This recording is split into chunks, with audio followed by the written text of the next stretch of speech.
تو امجد نیازی صاحب، یہ کسان کارڈ کی بریک سے پہلے آپ بات کر رہے تھے، کسانوں کو دینے جا رہے ہیں آپ یہ سبسڈی بھی تو گھوم پھر کے عوام کی جیب سے ہی نکل کر جاتی ہے، اور یہ صرف کسانوں کو خوشحال کرنے پر آپ کی حکومت بہت زیادہ فوکسڈ ہے کہ ملک میں باقی عوام بھی تو موجود ہیں، ان سے متعلق بھی کچھ سوچیں آپ برائے کرم۔ لیے بھی راشن کارڈ ہے، احساس پروگرام ہے، ہیلتھ کارڈ ہے۔ یہ نہیں ہے کہ ہم ہر ایک طبقے کو ہمیں احساس ہے، کوئی یہ نہیں ہے کہ ہم کوئی سمجھتے ہیں کہ چونکہ یہاں پہ آپ کی جو اکانومی تھی اس حالات میں پاکستان تحریک انصاف اور جناب عمران خان صاحب سمجھتے ہیں کہ ہم نے اس طبقے کو ہر حال میں کیٹر کرنا ہے جو مشکل میں ہے، اور ہم اپنی سے پوری کوشش کر سکتے ہیں۔ باقی اللہ تعالیٰ کی ذات ہے جو حمزہ صاحب، یہ ہوگا کیسے، یہ کرنا کیسے؟ یہ ساتھ ساتھ آپ کے مافیاز بھی مہنگائی بڑھاتے جائیں، چینی کی قیمتیں، آٹے کی قیمتیں بڑھتی جائیں، کمیشنز بنتے رہیں، وہ تحقیقات کرتے رہیں، ان تحقیقات کی کوئی رپورٹس آئیں۔ جی افتخار صاحب۔ ارباب میں ایک بات کو بتانا چاہتا ہوں اپنے دوست کو، مکمل کرنے دیں۔ نہیں آپ ارباب صاحب، یہ میں ان کی مدد کرنا چاہ رہا ہوں۔ جی افتخار صاحب، ان کو میں بتانا چاہ رہا ہوں کہ کراچی میں صرف 67 یوٹیلیٹی سٹور ہیں، اور کراچی کی آبادی کتنی ہے یہ ان سے پوچھ لیجیے۔ 1,60,00,000 آفیشیل تو اتنی ہے، اور پھر ظاہر اس پر سب کو تحفظات ہیں، ان آفیشیل 3 کروڑ کے قریب ہے۔ 67 یوٹیلیٹی سٹور ہیں، بالکل صاحب آپ ٹھیک کر رہے ہیں، لیکن یہ مجھے بتائیں کہ جو پروونس ہے پاکستان میں سندھ گورنمنٹ نے کرنے ہیں نا بہت ساری چیزیں، تو سندھ گورنمنٹ نے کرنا ہے نا۔ دیکھیں اگر سندھ گورنمنٹ اپنی گندم نہ ریلیز کرے، 5,939 ہے۔ 5,939 صحیح۔ تو اب پورے ملک میں، جی اب امجد صاحب، یہ پورے ملک میں 22 کروڑ کی آبادی، یہ 6,000 سے بھی کم یوٹیلیٹی سٹورز ہیں۔ اب بتائیں کتنے لوگ ان سے یہ سستی چینی اور سستا آٹا جو آپ ان پر دے رہے ہیں وہ خرید سکتے ہوں گے؟ اور آج تو یوٹیلیٹی سٹورز پر بھی قیمتیں بڑھ گئی ہیں۔ میری بتائیں کہ کراچی سندھ گورنمنٹ کے نیچے آ رہا ہے یا پاکستان؟ بالکل یہ وفاق میں پاکستان جیسے آپ کی بھی قومی اسمبلی کی 14 سیٹیں آپ کی یہاں سے ہیں، بڑا مینڈیٹ کراچی نے آپ کو دیا ہے، آپ سے بھی تو کراچی سوال کرے گا۔ پروونس ایڈمنسٹریشن کس کے پاس ہے؟ سندھ پیپلز پارٹی کے پاس نا۔ اب اگر پروونس کے اندر ہم مداخلت کریں تو یہ کہنے کہ آپ جو ہے وہ پروونشل میٹر میں انٹروین کر رہے ہیں، اب اس طرح بھی چلے جائیں نا۔ آپ دیکھیں کیا کون روکے گا؟ دیکھیں غربت میں مجھے بات بتایا، آپ نے دیکھو گا کئی چیزیں جو وفاق کرنے جا رہی تھی سندھ گورنمنٹ نے اس پہ کتنا شور ڈالا ہے، یہ بھی تو آپ دیکھیں۔ خیر ہم آپ کی یہ ڈبیٹ میں نہیں آتے، آپ کی سندھ ڈبیٹ سے باہر نکلے نا۔ آپ پہلے یہ بتائیں کہ یہ جو کسان کارڈ کی بات کر رہے تھے وہ ہے کیا؟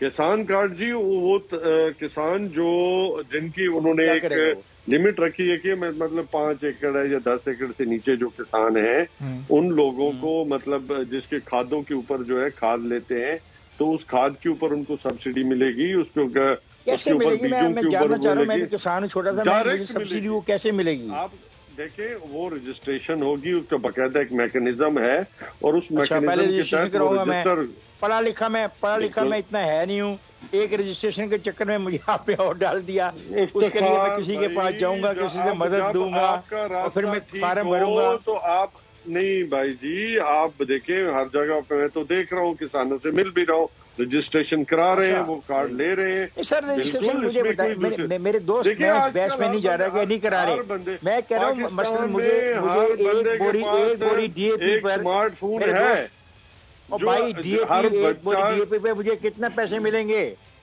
ڈی اے پی کی ایک بوری پہ مجھے کتنی مدد ملے گی کسان کارڈ سے؟ وہ ایک سفیشینٹ رقم ملے گی جس سے اس کا بوجھ کم ہوگا۔ تو امجد صاحب ابھی یہ جو فیکٹس اور فگرز ہیں یہ سارے اسٹیٹس ابھی کلیئر نہیں ہے، ابھی گورنمنٹ نے اس پر کام مکمل کیا نہیں ہے، ان پروسیس ابھی یہ ساری چیزیں کے دے رہے ہیں، ابھی اگلے کچھ عرصے میں یہ شروع ہو جائیں گے، ابھی بن رہے ہیں، اور میرے خیال میں کہیں پہ سٹارٹ ہونا شروع ہو جائیں گے اگلے کچھ دنوں کے اندر۔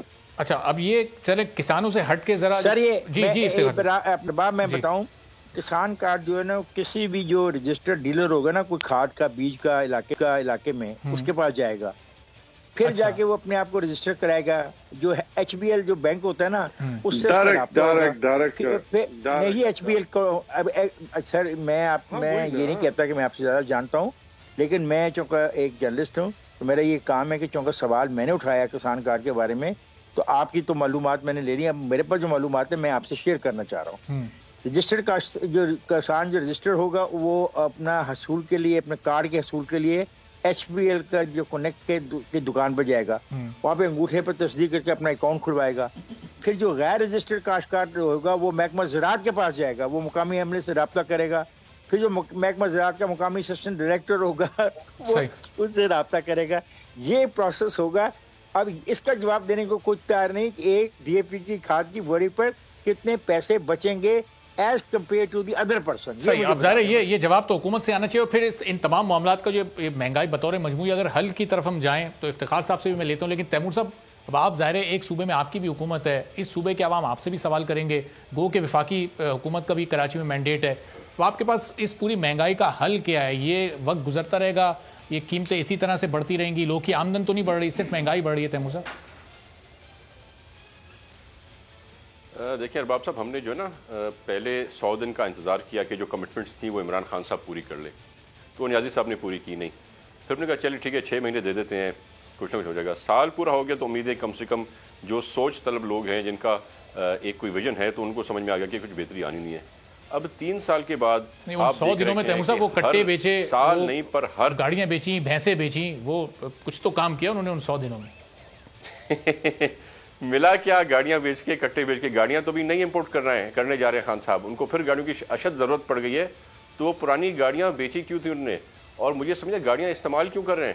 وہ تو صرف الحمدللہ ہیلی کاپٹر میں گھومتے ہیں, ہیلی کاپٹر کے علاوہ وہ کہیں جاتے نہیں ہیں. آپ کو پتہ ہے سارا PM کا شیڈیول کس طرح سے بنتا ہے, تو گاڑیاں پرچیز کرنے کی ضرورت کیا ہے؟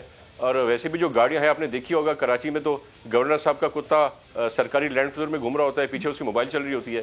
تو یہ سب چیزیں اب عوام کی نظر کے سامنے آ گئی ہیں, یہ سب چیزیں ہم دیکھ چکے ہیں. اب عام جو آدمی تھا اس کی تو آپ بات چھوڑ دیں, جو PTI کے اسٹانچ سپورٹرز تھے وہ مڈل کلاس اور لوور مڈل کلاس طبقہ جن کو عمران خان سے امید تھی, انہوں نے تو امید چھوڑ دی. اس کا آپ کو پروف بھی دے دیا. آپ نے 14 بائی الیکشنز کی, ان 14 بائی الیکشنز میں سے 12 بائی الیکشنز عمران خان ہار چکا ہے وفاقی حکومت میں بیٹھے ہوئے. تو آپ سوچیں جب اس کی حکومت نہیں ہوگی تو عوام ان کے ساتھ کیا کرنے چلی ہے. آپ نے جو عوام کے ساتھ جو اپنے ان کو جو ریلیف دینا تھا تو آپ نے تو ان کو اتنا چلیں تیمور صاحب جو انہوں نے جو کرنا تھا یہ برڈن ڈال دیا. ملک کی معاشی صورتحال جو اس وقت سامنے ہے اس کو سامنے رکھتے ہوئے کل زرداری صاحب نے کہا ہے کہ اگلی باری پیپلز پارٹی کی ہے. ان حالات میں پیپلز پارٹی اگر اگلے الیکشن میں ملک کی کمان سنبھالتی ہے تو یہ معاشی طور پر حالات بہتر کرنے کی کیپیسٹی ہے؟ آپ کو لگتا ہے اس صورتحال سے نکال سکتی ہے پیپلز پارٹی؟ آپ بڑا سمپلی ایک کمپیریزن کر لیں. اس کمپیریزن میں آپ جو ہماری حکومت تھی 93 سے 96 تک, اس کی پرائسز, اس کے ریٹس, اس وقت کی انفلیشن کو اس وقت کی انفلیشن سے اس حساب سے کمپیئر کر لیں. ڈالر کا ریٹ کمپیئر کر لیں, پاؤنڈ کا ریٹ کمپیئر کر لیں, اور جس طرح سے ہم نے بینیفٹ دیے تھے گورنمنٹ سرونٹس کو, ہم نے 100% سے زیادہ سرکاری افسران کی قیمتیں بڑھائی تھیں تاکہ کرپشن کم ہو. ہم نے جو ہے پرائس اسٹیبلٹی پر کمیٹیز تھیں جو باقاعدگی سے کام کر رہی تھیں. اور اب آپ دیکھ لیں, اب صرف زرداری صاحب کی بات نہیں ہے, اب زرداری صاحب کے لیکن تیمور صاحب جو آخری دور تھا آپ لوگوں کا 2008 سے 13 انرجیٹک لیڈرشپ ہے بلاول بھٹو صاحب کی, جو آخری دور تھا آپ لوگوں کا, اس میں تو پیٹرول پرائس اس وقت کے حساب سے 117 تک گئی ہیں آپ کے دور میں. اس وقت چینی 120 130 تک گئی ہے, اس وقت کے حساب سے وہ بہت تھی وہ زیادہ قیمت. دیکھیں آج اگر آپ بات کرتے ہیں کاسٹ آف پروڈکشن کی تو آپ ایگزامپل لے لیں بجلی کا. الیکٹرسٹی آج پروڈیوس ہو رہی ہے 12.93 پیسہ پر, 12 روپے 93 پیسہ پر, اور آپ اسے بیچ رہے ہیں 24 روپے فی یونٹ پر. تو اس کو آپ کمپیئر کریں, ہمارے پاس جو ہم پیٹرول 170 کی پرائس اس وقت دے رہے تھے تو اس وقت ہم مہنگی پرچیزنگ کر رہے تھے, سبسڈی دے کر لوگوں کو بیچ رہے تھے. یہ حساب نہیں تھا کہ آپ ہر چیز پر پروفٹ مارجن لے رہے ہیں اور آپ وہ سارا برڈن ڈال رہے ہیں اپنی عوام کے اوپر. ہم نے کبھی عوام پہ برڈن نہیں ڈالا, ہم نے عوام سے برڈن ہٹایا ہے. ٹھیک ہے, چلیں افتخار صاحب, ظاہر کل جو زرداری صاحب نے بات کی وہ ظاہر ایک بڑی غیر رسمی سی بات چیت تھی, لیکن اس میں کہیں کسی حد تک آپ کو یہ لگتا ہے واقعی گراؤنڈ ریئلٹی ہے پیپلز پارٹی اگلے دور کے لیے ایک کینڈیڈیٹ ہو سکتی ہے عوام کی, یا نون لیگ PTI؟ کیا اب عوام کا انتخاب ہوگا اگلے الیکشن میں؟ میرا خیال ہے فی الحال تو PTI کی کوئی ریپلیسمنٹ نظر نہیں آ رہی. PTI جو کھیل کر رہی ہے یہ تو لمبی کوئی اننگ کھیلنا چاہتے ہیں پاکستان کے اندر, اور جو اپوزیشن ہے اس کو سمجھ نہیں آ رہی ہے کہ وہ اس کی اس نئی اننگ کا کیا کرے. مجھے تو نظر نہیں آ رہا PTI سے جان چھٹتی ہے کسی کی بھی. آپ کو میں صاف بتا دوں, برا لگے کسی کو بھلا.